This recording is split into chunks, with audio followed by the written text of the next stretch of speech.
Assalamualaikum warahmatullahi wabarakatuh.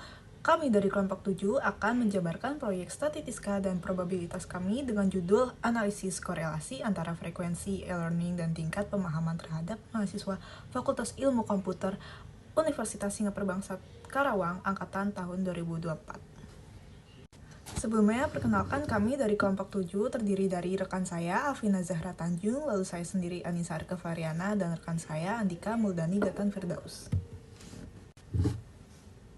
Pada pembahasan kali ini, kami akan menjelaskan latar belakang, tujuan, metodologi, hasil analisis, kesimpulan, dan rekomendasi. Lalu lanjut ke latar belakang. Seperti yang diketahui, pandemi COVID-19 mendorong peralihan besar-besaran ke pembelajaran berbasis teknologi. Mahasiswa kini terbiasa belajar melalui platform digital seperti Zoom atau LMS dan aplikasi lainnya. Namun, meningkatnya penggunaan teknologi ini perlu dievaluasi apakah benar-benar membantu proses belajar mahasiswa atau justru menimbulkan hambatan baru.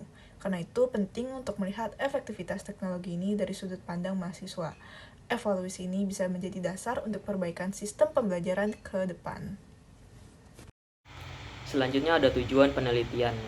Yang pertama yaitu untuk menilai persepsi mahasiswa terhadap teknologi pembelajaran secara daring. Yang kedua, untuk mengetahui frekuensi penggunaan media digital. Dan yang ketiga, untuk mengidentifikasi tujuan tantangan utama dalam penggunaannya. Berikutnya ada metodologi yang kami gunakan. Yang pertama itu responden yang berjumlah 59 mahasiswa Fasilkom yang terdiri dari mahasiswa sistem informasi dan mahasiswa informatika. Yang kedua itu instrumen yang kami gunakan. Kami mengumpulkan data menggunakan Google Form yang berisi pilihan ganda berskala Likert 1-5. Lalu yang ketiga, kami menggunakan uji normalitas untuk mengetahui apakah data yang kami gunakan normal atau tidak. Kami menggunakan Kolmogorov-Smirnov dikarenakan data berjumlah lebih dari 50, lebih tepatnya 59. Lalu yang terakhir ada uji statistik. Kami menggunakan uji korelasi Spearman Rank Correlation. Selanjutnya ada hasil analisis statistik deskriptif. Dari hasil yang kami lakukan menunjukkan bahwa rata-rata mahasiswa cukup sering menggunakan platform e-learning. Dapat dilihat dari min-nya yang berjumlah 4,00 dan merasa teknologi pembelajaran membantu memahami materi. Ditunjukkan dari min-nya yang berjumlah 3,86. Dari hasil tersebut menunjukkan bahwa responden memberikan skor yang tinggi dan mencerminkan persepsi yang positif terhadap penggunaan teknologi dalam mendukung proses belajar. Standar deviasinya juga dapat dilihat, itu ada di 0,90. Itu termasuk rendah dan itu mengindikasikan konsistensi persepsi antar responden. Selanjutnya ada hasil analisis dari uji normalitas. Berdasarkan hasil uji normalitas yang kami lakukan, yaitu pada hasil uji normalitas Kolmogorov-Smirnov pada dua variabel, yaitu variabel frekuensi penggunaan e-learning dan pemahaman materi melalui teknologi pembelajaran. Didapatkan hasil signifikansi 0,00 pada keduanya, pada Kolmogorov-Smirnov dan Shapiro-Wilk.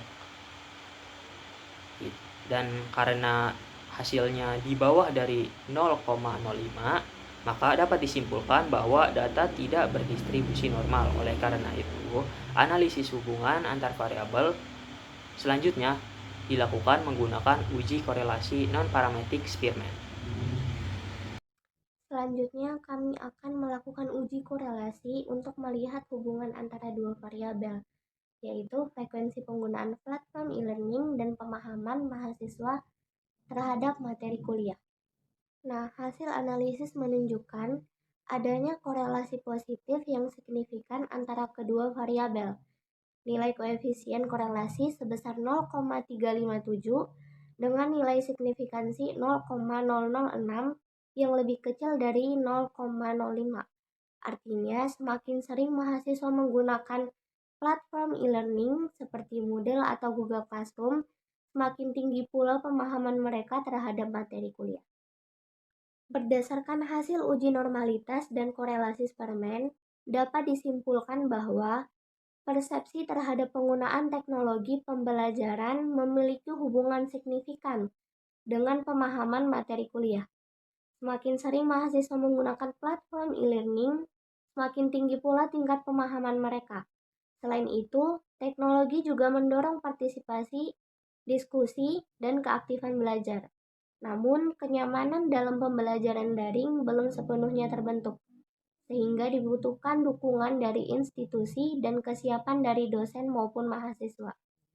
Jadi kesimpulannya, keberhasilan pembelajaran digital tidak hanya bergantung pada teknologinya, tetapi juga pada cara penggunaannya. Selanjutnya, rekomendasi. Institusi perlu memberikan pelatihan kepada dosen agar lebih efektif memanfaatkan teknologi pembelajaran. Dosen diharapkan menciptakan interaksi yang aktif, tidak hanya menyampaikan materi. Mahasiswa juga perlu didorong untuk lebih percaya diri dalam berpartisipasi secara daring, agar pengalaman belajar lebih optimal.